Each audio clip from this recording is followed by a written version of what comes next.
Alright, everyone, welcome to Deep Dives with Dogs.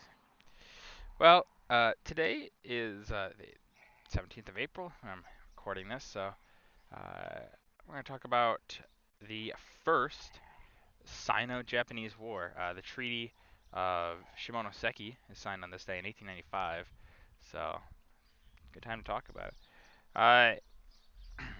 The Sino-Japanese War, the first one at least, really is interesting. It's really interesting to look at because it really shows China and how they are not as strong as they probably should have been um, on the world stage at this point. Um, Not to say the Japanese aren't very powerful nation. I mean, they defeat the Russians and the Chinese, and they could probably stand toe to toe with a lot of other nations, especially Western nations. But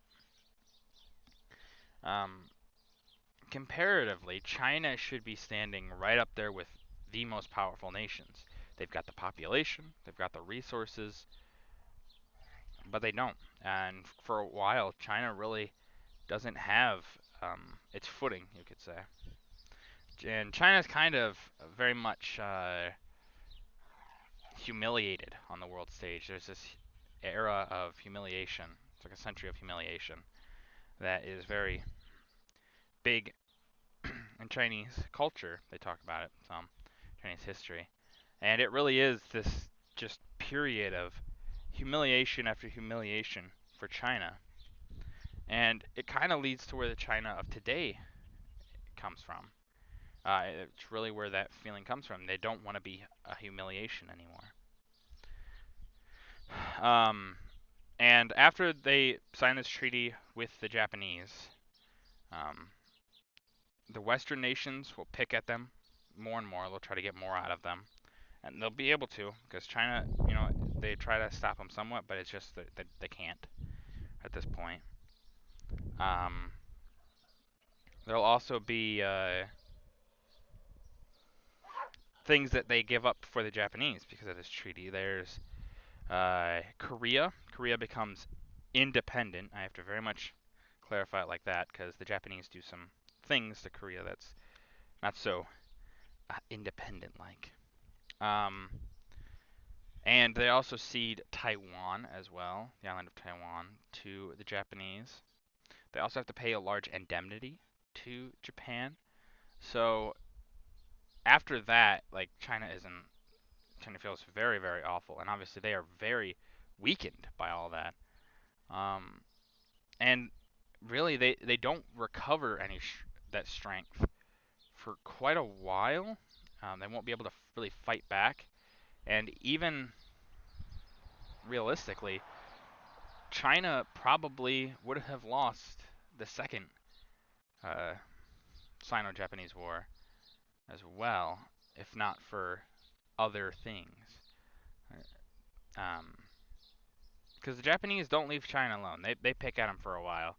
Um, World War II. Many would say, obviously, that the start of the war is when Germany invades Poland. But if you're from the East, the Far East, that's not the case. The Second World War starts when the Japanese invade Manchuria and China. And that happens quite a bit before. The Japanese really want China. It's something that they've wanted for realistically a long time now, about a few hundred years. Um, it's seen as this great conquering that they want. And the Chinese just aren't, at this time in history, are not really in a place to stop them. Nowadays, that'd be a little bit of a different story, but China is a much more powerful nation. In the past, China was much more of a powerful nation, but um, at this point, especially the first Sino-Japanese War, China has been picked apart by the UK. They've been picked apart by somewhat France, and they've been picked apart just by a lot of the Western nations. Picked. So China is super weakened. Japan is able to come in, and Japan's a strong nation in itself. They're able to take out more of China, and you really see where a lot of the modern Chinese sentiment comes from. it's this period of, well, we don't want to be that again. And that's understandable. What group of people wants to be that? Wants to be seen as, oh, well, we can just be picked apart so easily, especially a nation like China, who has a very rich history, a very old history, and a very strong history for much of its existence. Um, China is a major power, not necessarily, because there's not necessarily one China like we think of today, but a lot of the Chinese kingdoms from the past, the dynasties and stuff like that, are very powerful for their time, and they're a force to be reckoned with. But then you get to this, well, all that history doesn't matter, and in the sense of like the 1800s really for them, and it just, yeah, and a lot of this humiliation births the modern China. So it's why you always, I mean, it's one of the reasons I like history. One of the reasons that it's good to look at history, because you really see how the past shapes the present. And this is one of those examples of this period of constant humiliation will form the modern China. And would China exist today if this stuff didn't happen?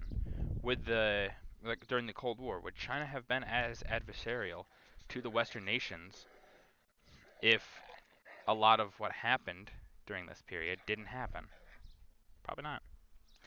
If China had been accepted differently, especially after the Second World War, there was a time. But no, that's not what happens. And China continued to be humiliated for quite a while. But that's going to do it for this video. If you liked the video, leave a like. Tell me what you thought about today's topic. Do you think the Chinese were, do you think they're kind of justified in how they feel? Do you think is it crazy to you that the Japanese are such a terrifying nation this early on? Um, and if there's any way I can improve these videos, leave a comment down below. I always appreciate feedback. And as always, subscribe. It really does help out the channel. Thank you.